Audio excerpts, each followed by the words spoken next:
This Social Security measure gives at least some protection. For anybody to hand this out, we're asking for a chance to have the people who will receive the benefit to earn their way.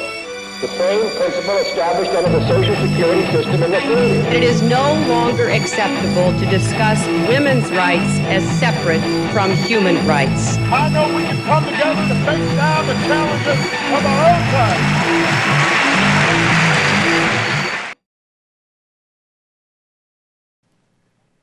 Welcome back. I'm David Campbell with my co-host Cindy Rosenwald. We're here to do another edition of The Democrats. We're interviewing candidates running for the House of Representatives here in Nashua.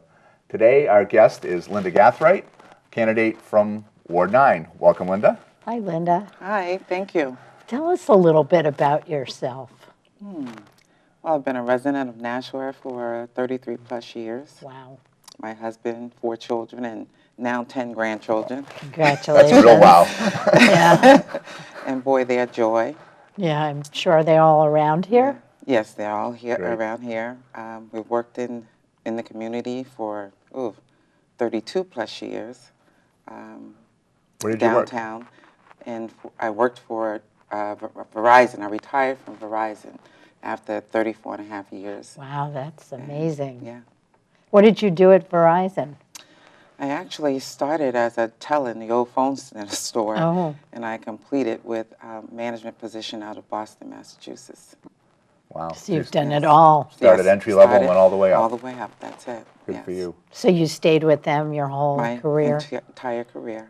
They must have been a great company to work for. Absolutely, absolutely. And so seldom do, people stay with the companies that long anymore, but it's a good thing. Well, it sounds like they had a It's lot good of thing. opportunities. Yes, absolutely. So what inspired you to run for the citizen legislature, the New Hampshire House, largest state legislature in the country? And really, it's for, people who are interested in it, but why did you get involved? Well, I've always felt that, the people that I serve, those that I work with in the city and out of the city, always seem to have problems that are not quite being addressed, or something's happening and they were unhappy about it. And I would listen, give advice, all those types of things. And at some point I just said, you're capable, you need to do this. Just go and do it. So I'm here to run for state representative. Well, that's great. And I had friends that are also state representative that encouraged me to do the same because of the love that I have for people and the work that I do with people. So do you spend a lot of time in the community involved with various organizations? Yes. Tell us a bit. My church, for one, we actually have we distribute food on Thursdays right at the corner of Ash Street. And it's called Community Outreach Resource Educational Center. And that's probably my best pet peeve right now. And I worked community service, doing resource meetings. Actually, the chief of police, the prior chief of police, was one of our candidates that came and talked to the people in the community. We would have different people come out and just to address people in the community, their concerns and things of that nature. It's interesting, Linda, a lot of people run for different reasons. Some people because they're for an issue, some people because they're against certain issues. But public service, which is basically what you articulated, is as good a reason or a better reason than any, which is serving people and wanting to help. Thank you. In spite of that, tell us some of the things that do bother you up there right now. Well, there was a lot of things.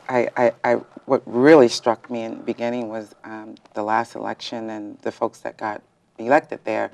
One of their first things to do was to bring guns into the State House, and I thought that was just not the right thing to do, considering that our children go there quite often, and you never know what's going to happen, So that was an ugly thing. And the fact that they want to take our rights away as women and make decisions for us, those types of things, I don't think is correct. And most of the people that I serve feel that that's not the way it should be. A woman's body is her body, and that's her choice. So, well, they even want to have your employer decide whether you can have contraception or not. Yeah. I mean, yes, it's so many. The list just gets longer with this group. And going back to the gun issue, as you said, children go there, but by state law, every 4th grade class visits the State House. Yes. So all these 4th graders are up there, and now we're allowing, you can't bring guns into courtrooms, you can't bring guns into airports, but you can bring into our State House while our 4th graders are there. Yes. And law enforcement was against that as well. well, there was also an attempt to bring guns into the college campuses and the state psychiatric hospital. Yes. It actually passed the House. It didn't pass the Senate. The gun bill passed the House. That's great. I'm happy about that. You know. Yeah, guns and alcohol or mental illness is really not a good combination. No, it's not. No, it's not. What other issues interest you in terms of what you want to do? What you, education. Education. Yeah. I'm also a substitute teacher in Nashua. Oh, and I that counts. substitute kindergarten through 12. Do you combat pay for that? And no, that's something that I always thought. Had I not gone into corporate America, I probably would have been a teacher, and that's what I thought I was going to be. But you know, once you got into corporate America and life changes, you stayed there, and that was that. So that's the second job I would say that I love, and it doesn't pay that much. It really doesn't. No, I know that. But it's fun. I really enjoy it, and I let the children know up front that, you know, I'm not your babysitter. I am here to teach you, and I am capable. Well, that's and a it's good really thing, great. because now you're running for another job that doesn't pay very much. Well, I was just going to say, I think it pays better than being a state rep. Yeah, I think I have a lot to offer the children, you know, to the children today, and in all grade levels, really. So you And substitute yeah, all levels? all levels, yeah. Wow. Kindergarten through 12. Wow. Do you have a favorite? Marketing. High school marketing, I love that. Really? Yes. That's great. But that's my bachelor's anyway, is in marketing. So Uh-huh. I love that. And I love the little ones. I love the kindergartners. The first, usually K through 3, they're just so, I guess, they're so eager to learn. They sure They're so are. eager to be a part of your day, really. Well, commitment and passion are the characteristics that make good or great state representatives. So I'm sure you're going to be a great one. Thank you. I think we're running out of time, unfortunately. I would love to talk to you more about it, but on behalf of my co-host, David Campbell, and I, thank you very much for joining us on The Democrats. Thank you.